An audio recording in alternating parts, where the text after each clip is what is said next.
Lisa Minot is the head of travel at The Sun, and she's on with us just now talking about how you can save money by buying your extras when you go on holiday a little bit earlier. How are you doing today? Hi there, I'm good, thanks. Now, a lot of people at this time of year are probably thinking about booking a holiday. Maybe they already have.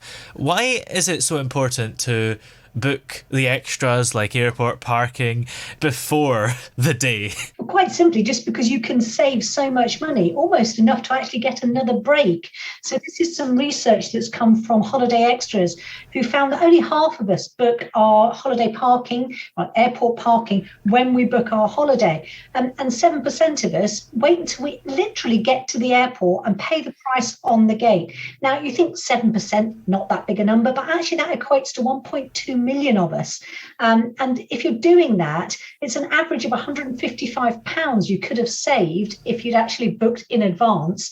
Now, a couple of trips a year, that's quite easy with maybe a break in the sun and a city break. That's £310. That's enough for a flight to New York or even a London theatre break. And why do you think it is that people do sometimes leave it to the last minute? Do they forget, or do they just not think it's important? Do they think the price will be the same? Well, I think this is why Holiday Extras wants to really highlight this. It's because I think people think about the end destination. They spend a lot of time researching their holiday. They finally found somewhere, they book it, they're really relieved. Great, I've got my holiday all sorted. But what they then don't do is think about the logistics of actually getting to an airport. If you've booked a really early morning flight, one of my big tips is a really early morning flight, especially if you've got kids. Is to think about getting an airport hotel. If you book them early enough, they can cost the same as actually getting airport parking, and you get the hotel and the parking together. And that means, therefore, that you're not trying to get kids out of bed really early. And it does, because it's a supply and demand business, it does mean that the earlier you book, the more savings you're going to make. I don't get why you wouldn't just immediately book the parking, because you'd be so excited that you want to pay for everything, even if it's what could be seen as a boring thing like parking. Yeah, exactly. But I mean, I don't know about you, but I mean, I was caught out quite recently. I planned to take the train to the airport when I was on a trip. Of course, we then had the railway strikes. And even if you're booking, even just as I was doing a couple of weeks before, once I found out that there was no trains that day and I needed to get to the airport, even booking a couple of weeks in advance, you're still going to get a much better deal than turning up on the gate and actually paying on the gate prices. So it's always best to book in advance, no matter how and when you actually remember to do that. And trains is an interesting one because it depends what airport you're going to. But for me, I think whether you book in advance or whether you get the ticket on the day, it's going to be the same because it's like a commuter train thing off peak. Whereas depending on your location and the time of day, the price will be different. And as well, I suppose you've got to allow for delays and things. You don't want to get to the airport an hour before your flight because your first train was cancelled. Well, that's right. And that's why, a lot of people do still prefer to actually drive themselves to the airport. It means they know that they've got all the luggage with them. They can actually, decide on the time they want to get there. And also they can head straight back off at the end of their holiday, back into their car and heading off.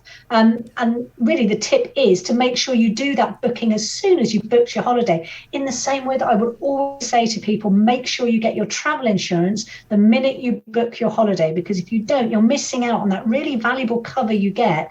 Should the worst happen and you're able to take the holiday for a certain reason, you could be finding that you're covered by your travel insurance. So it's always best to have that cover from the minute you've booked your holiday. Yeah, I guess there are so many things that aren't essential when you go on holiday, but people maybe book at the last minute because they go, I might actually do that. Something like fast track security or an airport lounge, for example. Is that okay to maybe treat yourself at the last minute? I mean, I think that there are certain things like that where there is a sort of set price for that. I mean, I have used Fast Track before, and I really do think it does help. It makes the experience so much more relaxing. And airport lounges, I think if you're traveling as a family especially, you might find that actually the price you're paying for an airport lounge is more than about the same or, better than actually choosing to eat in a restaurant at the airport, especially if you've got kids as well. And they are those little extra bits that you want to treat treat yourself to really set the holiday off in style. And how much money can you save by bringing your own snacks for the plane before you come on? And you can't bring water through security, but you can fill up with taps at the other end, can't you? Well, that's right. Yes. A collapsible water bottle is one of my, real top tips. If you can get one of those, they're really useful. So they don't take up much room in your luggage. But as you say, you can fold it up, go through security. And then when you come out the other end, most UK airports and abroad as well will have somewhere for you to be able to refill that bottle so you can get on board with that. And as you say, if you're taking some snacks on board, you're definitely going to be saving some money. That's where the ancillary products are where the low-cost airlines make their money. So you've got a really cheap headline price, but obviously you're then paying £5-6 for a sandwich and a coffee on board. Always better if you can, and you can think ahead enough to actually just plan to take some snacks with you from home. You're going to save some money, and then that money can be spent on a nice treat when you get away on holiday instead. Yeah. Well, where are we able to go to find out more information? If you want any more information, you can search online for holiday extras. Excellent. Well, many thanks for talking to us today, and have a good summer when it comes. I hope you go on nice holidays. Thank you. I'm very much looking forward to it. Yes.